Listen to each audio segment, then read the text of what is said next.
नमस्ते दोस्तों। आज सुनिए माँ और ननद कैसे बदल गई। प्रधानाचार्य ने पठन पाठन को लेकर सभी शिक्षिकाओं से मीटिंग की थी। इसी कारण रेणु को स्कूल से निकलने में देर हो गई। घर पहुंचते पहुंचते 5 बज गए।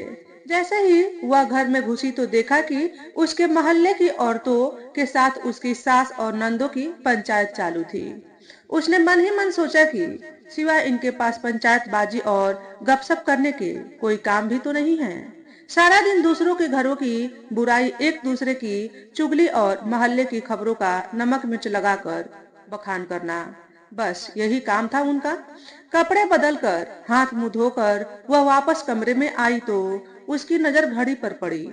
शाम के 6 बज चुके थे। मुकेश अब आते ही होंगे। यह सोचकर वह रसोई में जाकर चाय बनाने लगी, साथ साथ चिप्स भी तलने लगी। रेणु का विवाह उस परिवार के इकलौते लड़के मुकेश के साथ हुआ था। घर के खर्चों को सुचारू रूप से चलाने के लिए उसे नौकरी भी करनी पड़ी थी और घर का भी सारा काम करना पड़ता था। जबकि ससुराल में एक अविवाहित ननद थी और 2 विवाहित, जिनमें से एक न एक घूम फिर कर मायके आती ही रहती थी। इन सब ने मिलकर रेणु का जीना हराम कर रखा था। सारा दिन बैठकर गप्पे मारना, टीवी देखना और रेणु के खिलाफ माँ के कान भरना, बस यही उनका काम होता था। अभी वह चाय कपों में डाल ही रही थी कि मुकेश आ गए। मेज पर चाय के कपों को देखकर बोले, वाह क्या बात है, ठीक समय पर आ गया मैं। तभी चापलूसी के अंदाज में छोटी ननद बोली, भैया देखिए ना, आपके लिए मैंने चिप्स भी तले हैं। रेणु यह सुन मन ही मन कूढ़ कर रह गई। कुछ कह नहीं पाई क्योंकि सास जो सामने बैठी थी। बहन की बात सुनकर मुकेश रेणु की ओर देख हंसते हुए बोले, देखा मेरी बहनें मेरे खाने पीने का कितना ख्याल रखती है। यह सुनकर रेणु के तन बदन में आग लग गई, पर वह एक समझदार शिक्षित युवती थी। घर के माहौल को तनावपूर्ण नहीं बनाना चाहती थी, अतएव चुप रही। मुकेश अपनी माँ और बहनों से काफी प्रभावित रहते थे। रेणु के प्रति उनका रवैया खराब न था, मगर उनकी आदत कुछ ऐसी थी कि वे माँ और बहन के विरुद्ध एक भी शब्द सुनना पसंद नहीं करते थे। भैया शाम के खाने में क्या बनाऊं?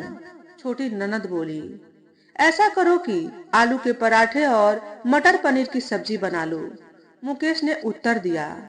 रेणु मन ही मन भन्ना गई कि बातें तो ये ऐसी करती है कि मानो सारा काम यही करती हूँ, जबकि हकीकत तो यह थी कि इनको करना धरना कुछ नहीं होता सिवा मुकेश के सामने चापलूसी करने के।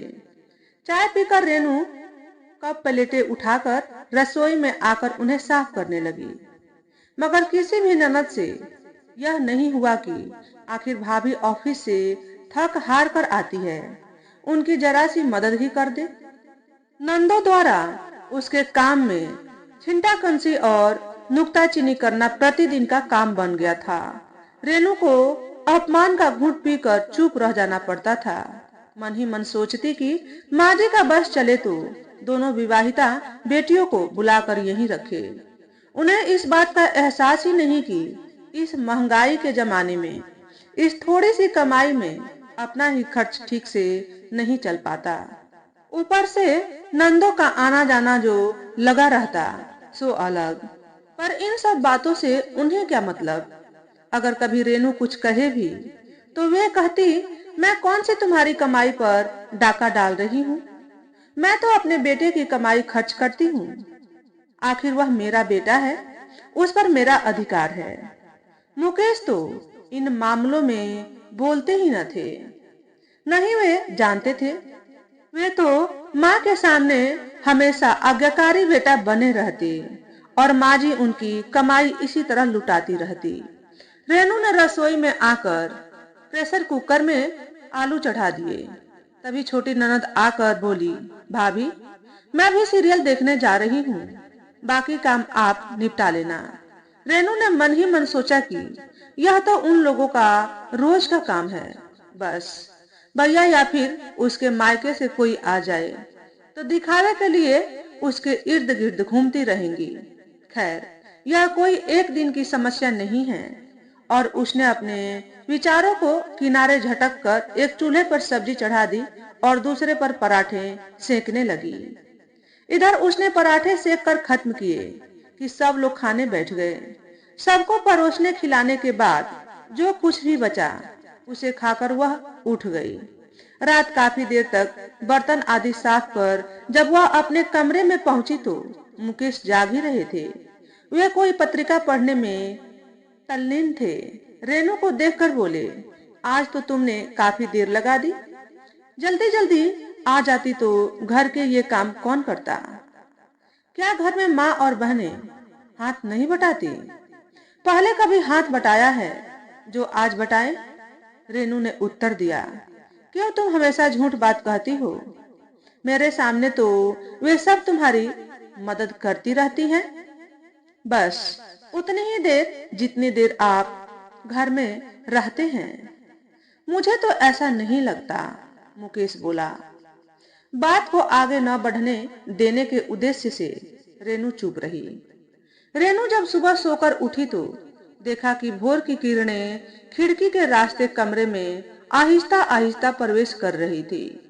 वह जल्दी से उठकर स्नान घर की ओर चल दी, क्योंकि उसे मालूम था कि उसकी सास और नंदों में से कोई भी जल्दी सोकर उठने वाला नहीं है। खाना बनाकर उस दिन रेनू तैयार होकर ऑफिस चल दी। तब तक उसकी सास उठ गई थी, जबकि नंदे तब भी सो ही रही थी। सुबह रेनू कपड़े धोकर छत पर सूखने के लिए डाल गई थी। शाम को जब वह ऑफिस से लौटी तो उन्हें उठाने के लिए छत पर गई। कपड़ों को लेकर लौट ही रही थी कि न जाने कैसे उसका पैर फिसला और वह धड़ाम से 7-8 सीढ़ियां लुढ़कती हुई आकर आंगन में गिर गई। उसका सिर फट गया और वह बेहोश हो गई थी। सास और नंदों के शोर मचाने पर पूरा मोहल्ला इकट्ठा हो गया। मोहल्ले के किसी व्यक्ति ने मुकेश को खबर कर दी थी, वे भी बुरी तरह घबराए हुए अस्पताल पहुंच गए। डॉक्टरों ने तुरंत रेनू को आपातकालीन कक्ष में ले जाकर उसका इलाज शुरू कर दिया। उसके सिर में काफी चोट आ गई थी। 4-5 टाके लगाने पड़े। कुछ देर पश्चात सीनियर डॉक्टर ने कहा, दाहिने पैर की हड्डी टूट गई है, उस पर प्लास्टर चढ़ाना होगा। काफी देर रात तक उसका उपचार चलता रहा। मुकेश ने पूरी रात जाग कर गुजार दी। जब रेनू को होश आया तो उसने खुद को अस्पताल के बिस्तर पर पट्टियों से बंधा हुआ पाया। उसने कराहते हुए पूछा, मैं कहाँ हूँ और यह मुझे क्या हो गया है? तुम्हें कुछ नहीं हुआ है, बस सिर व पैर में थोड़ी सी चोट आ गई है। मुकेश ने उसके सिर पर अपनत्व के साथ हाथ फेरते हुए जवाब दिया। 1 हफ्ते बाद रेनू को अस्पताल से छुट्टी देते हुए डॉक्टर ने मुकेश और साथ में खड़ी उसकी माँ को हिदायत देते हुए कहा, माँ जी, अब बहू को 3 महीने के पूर्ण आराम की आवश्यकता है और हाँ, मरीज को हर रोज दूध, फल, जूस आदि दिया जाए। घर पहुंचकर मुकेश ने उसका बिस्तर खिड़की के किनारे लगा दिया, जिससे खुली हवा भी आती रहे और बाहर के दृश्य से रेणु का मन भी बहला रहे। इधर रेणु को 3 महीने तक लगातार पूर्ण आराम करने की बात सुनकर उसकी सास छोटी बेटी से कहने लगी, बेटी, अब घर का काम कैसे होगा? हम लोगों ने तो काम करना ही छोड़ दिया था। सारा काम बहू ही करती थी। फिर मैं कुछ करना भी चाहती थी तो तुम मना कर देती थी। दूसरे दिन मुकेश को ऑफिस जाना था। उन्हें न समय से चाय मिल सकी और न ही नाश्ता। खाने की मेज पर पहुंचते ही उनकी तबीयत खिन्न हो गई, क्योंकि माँ ने खिचड़ी बनाकर रखी थी। मुकेश को खिचड़ी बिल्कुल पसंद न थी। जैसे तैसे थोड़ी सी खिचड़ी खाकर मुकेश ने दफ्तर का रास्ता लिया। पिछले 15 दिनों से मुकेश देख रहे थे कि घर की सारी व्यवस्था बिल्कुल चरमरा गई थी। घर में कोई भी काम समय से पूरा न होता था, न ढंग से नाश्ता बनता, न समय से चाय मिलती और न ही समय पर खाना मिलता। इधर उधर गंदे बर्तन पड़े रहते, जबकि रेनू के ठीक रहने पर घर का कोई भी काम अधूरा न रहता था। आखिर एक दिन मुकेश ने गुस्से में आकर माँ के सामने ही कह दिया, छोटी बहन भी खड़ी सुन रही थी। इन दिनों आखिर घर को क्या हो गया है? कोई भी काम समय पर सलीके से क्यों नहीं होता? आखिर पहले इस घर का सारा काम कौन करता था? कैसे समय पर चाय नाश्ता, समय पर खाना, कपड़े लत्ते धुले हुए और सारे घर में झाड़ू पोछा लगा होता था। हर सामान करीने से सजा और अपनी जगह मिलता था, जबकि अब पूरा घर कूड़ा घर में तब्दील हो चुका है। हर सामान अपनी जगह से गायब, कपड़े गंदे, जहां तहां धूल की परतें और हर जगह मक्खियां भिनभिनाती हुई। आखिर यह घर है या कबाड़ खाना? भैया, हम लोग पूरी कोशिश करते हैं, फिर भी थोड़ी बहुत कमी रह ही जाती है। छोटी बहन बोली। अब माँ और छोटी बहन कहे तो क्या कहे? कैसे अपनी गलती स्वीकार करे? अपनी गलती स्वीकार करने का मतलब था कि इससे पहले वे रेनू के साथ दुर्व्यवहार करती थी, मगर अब झूठ का पर्दाफाश होना ही था। आखिर कितने दिन सच्चाई को झूठलाया जाता? एक दिन शाम को माँ चौके में खाना बना रही थी, जबकि उनकी उस दिन तबीयत ठीक नहीं थी। उन्होंने छोटी बेटी को आवाज देकर कहा, बेटी, जरा मेरी मदद कर दे, आज मेरी तबीयत ठीक नहीं है। बेटी रानी आराम से लेटकर टीवी पर फिल्म देख रही थी, अतएव उसने वहीं से लेटे लेटे उत्तर दिया, क्या माँ, थोड़े से काम के लिए भी पूरा घर सिर पर उठा रखा है? जरा सा काम क्या करना पड़ा कि मेरी नाक में दम कर दिया है। अपने ही 40 संतान का टके सा उत्तर सुनकर माँ का चेहरा उतर गया। उन्हें अपनी बेटी से ऐसी आशा न थी। वे सोचने लगी कि रेनू है तो बहू, पर उसने कभी भी उनकी किसी बात का पलटकर जवाब नहीं दिया। हमेशा माँ जी कहती, उसकी जबान नहीं थकती, जबकि वे हमेशा उसके हर काम में नुक्ताचीनी करती। इन्हीं बेटियों के कहने पर वे रेनू के साथ दुर्व्यवहार करती, छिंटा कसी करती। अब तो वह बिस्तर पर पड़ी है, उसके साथ ज्यादती करना गुनाह होगा। फिर बहू भी तो बेटी ही होती है। माँ जी खाना बनाते हुए सोचती जा रही थी कि रेनू भी आखिर किसी की बेटी है। फिर उसने इस घर को सजाने संवारने में क्या कमी छोड़ी है? मुकेश तो सारा दिन घर पर रहता नहीं, और यह छुटकी सारा दिन इधर उधर कुदा करती है। कल को इसकी शादी हुई नहीं कि फुर्र से चिड़िया की तरह उड़ जाएगी और रह जाऊंगी मैं अकेली। फिर मेरी सेवा कौन करेगा? बुढ़ापे में तो बहू को ही काम में आना है। कभी कोई हादसा हो गया तो सिवा बहू के कोई देखभाल करने वाला न होगा। बेटियों का क्या, 2-4 दिनों के लिए आकर खिसक लेंगी, काम तो आएगी बहू ही। तो फिर असली बेटी तो बहू ही हुई। एक के बाद एक विचार आ जा रहे थे। अब माँ जी ने रेनू की देखभाल कायदे से करनी शुरू कर दी। उसे समय पर दवा देती, चाय देती, जूस देती और पास बैठकर घंटों उससे बातचीत करती थी। तीसरा महीना खत्म होते होते रेनू का स्वास्थ्य काफी सुधर गया। अब उसके पैर का प्लास्टर भी काट दिया गया था। फिर भी डॉक्टर ने उसे किसी भी प्रकार का काम करने के लिए मना किया था। रेनू ने सुबह उठकर चाय बनाने की कोशिश की तो माँ जी ने उसका हाथ पकड़कर उसे कुर्सी पर बिठा दिया। फिर उन्होंने छुटकी को बुलाकर डांटते हुए चाय बनाने का आदेश दिया और बोली, बहू कुछ दिन और आराम करेगी, चौके का काम अब तुझे संभालना है। बहुत हो चुकी पढ़ाई लिखाई और इधर उधर कूदना।